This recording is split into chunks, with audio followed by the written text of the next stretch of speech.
Oh god, the score video performed way better than I could have expected. Oh, where did all these people come from? I gotta think of something good. I gotta think of something good, but what? Oh hey, RushJet won Zelda video, that's pretty cool. I can't let them down. How many keys are in the first Zelda?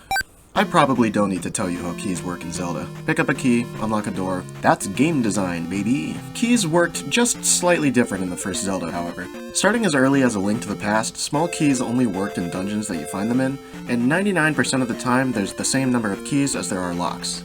Usually. Looking at you, Key Cavern. But in Zelda 1, keys found in one level can be taken and used in an entirely different level. And as for the key to door ratio, there's no correlation. Sometimes there's more, sometimes there's less. Ideally there's the same, but usually not. You can even buy small keys in shops. I never buy them because there are plenty of other more important items I'd rather spend my rupees on, but I understand why you would want to buy them. Maybe you just can't find a key and you're willing to fork over some cash to progress, or maybe you've somehow gotten yourself stuck and you're forced to buy a key. I mean, it's never happened to me, but surely it's possible. Keys feel less like tools to solve puzzles and more like a secondary currency you need to spend to beat the game, with a going exchange rate of 100 to 1. Like, does it bother anyone else that, okay, every time I play the first Zelda, I always go to level 1 and find and use all 6 keys on all 6 locked doors, and it's a very satisfying feeling. But then by the end of level 2, I have 1 extra, another by the end of level 3, 1 less in level 4, and the dissatisfaction continues until level 8 where you find the magic key, and now suddenly you have A keys. That's right, A number of keys. That's how many keys you have. You have A keys. After I get the magic key, I stop noticing locked doors entirely, and just end up feeling a little bit let down when I clear out a room and my reward is a key that I have no use for anymore. The question I never bothered asking myself until now is, what if you just don't grab the magic key? What if you relied solely on the keys found in dungeons? Can you naturally find enough keys to beat the game, or will you be forced to resort to buying keys from shops? And speaking of shop keys, how likely could you get yourself stuck to where you were required to buy one to progress? Let's start with that first question. Can you beat the game without buying keys or collecting the magic key? I.e., are there more keys than locked doors? While every dungeon has roughly the same amount, there's actually 2 dungeons that match the numbers exactly, and that's level 1 with 6 keys and locks, and level 6 with 5 keys and locks. As for the others, levels 2, 3, and 5 all have an extra key, levels 4 and 7 have an extra door, and level 8 has 2 extra keys. That maths out to 41 keys and 38 locked doors, meaning it's totally possible to clear Zelda 1 without grabbing the... Hey, Death Mountain?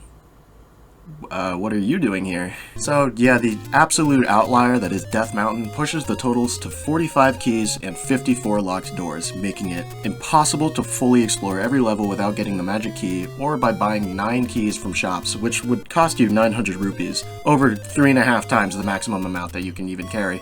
To be fair though, only 3 of those locks are mandatory, so if you grabbed every key up to this point, you could still beat the game if you planned ahead. And honestly, a good majority of locks are optional. Some lead to the map or the compass, which are both nice to have, but certainly not necessary to progress. Some doors lead to practically nothing, and nearly every dungeon has bombable walls that let you bypass some locks entirely. If you grabbed every key and only unlocked the purely necessary doors, you could finish the game with 26 extra keys without ever buying one, if the counter even goes that high.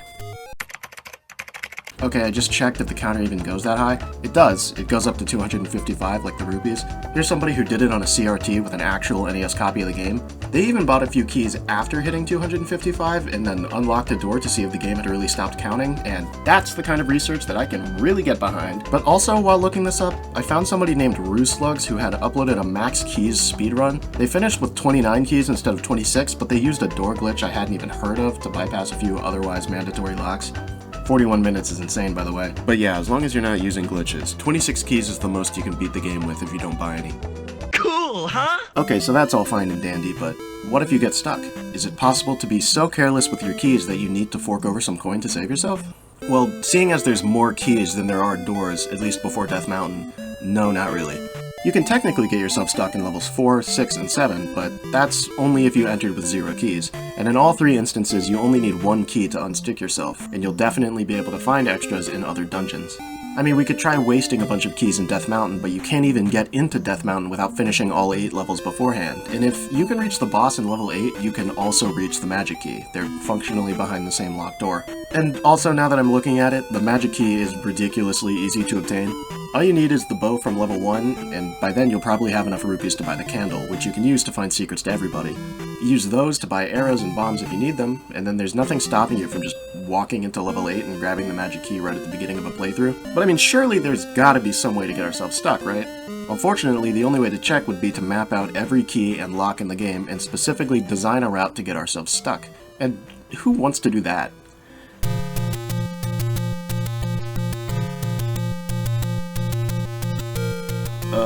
Making this video is supposed to be easy. Okay, I figured we would start by grabbing every key we can without unlocking any doors. Without unlocking any doors, we can't get the raft from level 3, or the recorder from level 5, which means we can't even access level 4 or 7. That means we can't get the ladder either. The total amount of keys we can find this way is 18. The total amount of locked doors we can potentially open is 20. So the question is, where do those doors lead? 13 of those doors are effectively a waste. They might lead to an item like the map, or maybe to an old man, or they loop back around to somewhere we've been before, and 2 of those doors lead to water and require the ladder to progress, making them dead ends as well. If we spend our keys on these doors, we're left with 3 keys and 5 doors. The problem is that all 5 of these doors lead to more keys, or an item that can help us find more keys. Even if you're actively trying, you simply cannot get stuck. There's no wrong way to use your keys, and there's never a scenario where you're forced to buy keys to progress. So I guess that's a weight lifted off my shoulders if I ever wanted to try a different route in Zelda 1. But let's be honest, I'm just gonna keep doing the dungeons in numerical order. I mean, the game never changes, so why should I? Shit. I forgot about the second quest. Fuck. Damn it. Okay, yeah, after you beat the game, or by naming your save file Zelda, you can play a harder version of the game with new dungeons. I actually never played the second quest all the way through until I started working on this video. Pretty fun, pretty challenging, teensy bit bullshit sometimes, but new dungeons mean new keys and new locked doors. Our new totals are 26 keys and 29 locked doors. Same as before, you can't fully clear all dungeons without the magic key or keys bought from shops, but you can still beat the game if you plan ahead and skip all the technically optional locks. If my math is correct, you should be able to beat the second quest with 9 keys without ever needing to buy any more if you choose to forego the magic key. Also, level 4 does this super cool thing where it puts a key on the other side of water, meaning you need the stepladder to get it. You don't get the stepladder until level 6, but you can't beat level 6 without the bow from level 5, and you can't get into level 5 without the raft from level 4. If you want to fully clear out all the dungeons, there's some backtracking required, you just can't get out of it. But that's no big deal, I've been around the block a few times. Stepladder is right near the entrance of level 6, so in my playthroughs I started grabbing the recorder from level 3, then just barely dipping my toes into level 6 for the ladder, clearing levels 4 and 5, and then coming back and clearing out level 6 proper. Back on the topic of getting stuck, can you spend your keys in the second quest in such a way that you're forced to buy more from the shops?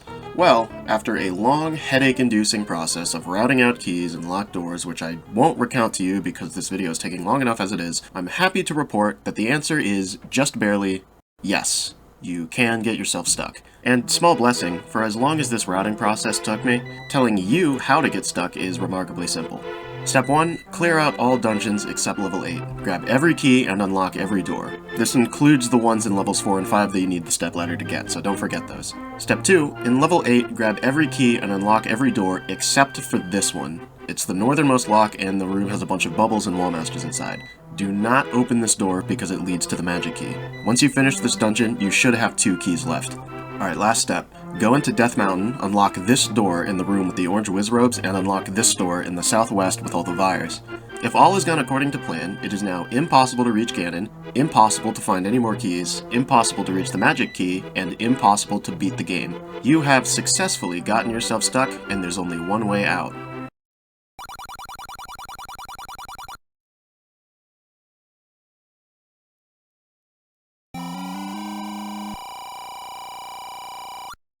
Despite the strange circumstance, I feel pretty relieved to finally answer this question that's been in the back of my mind for what feels like forever.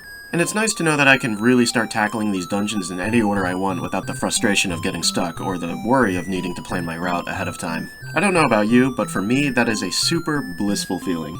Anyways, for you fellow retro enthusiasts who are also bothered by this unique key-to-door ratio problem, you can rejoice, because Zelda 2 drastically improved the system.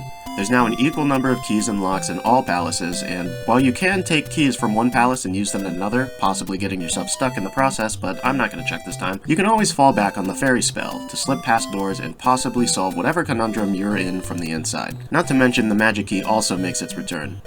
Zelda 2 is also just a really good game.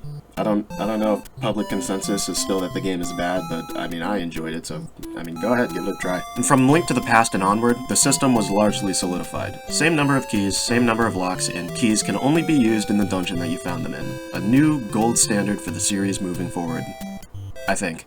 I'm actually not as familiar with the later Zeldas. This video was supposed to be much faster to make, but instead it took like an entire month. I think the script ended up being longer than my last video, which completely the opposite of what I wanted to happen. The reaction I got to my previous video is absolutely insane. I just made a video talking about something that I thought was interesting, and now suddenly I've got all these eyes on me, which is kind of a super scary feeling, but I'm thrilled. On the topic of the last video, there were some comments that seemed to get the impression that I hate score systems in all video games, which I understand how people could have gotten that impression. I do think point systems can work in certain games, I just don't think Mega Man 1 is one of them. If I knew how many people would have ended up seeing the video, I would have spent a few more minutes clarifying how I felt. Live and learn, I suppose. Live and learn. I should make a Sonic video. Anyways, I hope this video pleases as many people as the last one did. The next video will probably be about Mega Man, but it might take a while because I'm gonna be playing Persona 3 Reload, baby!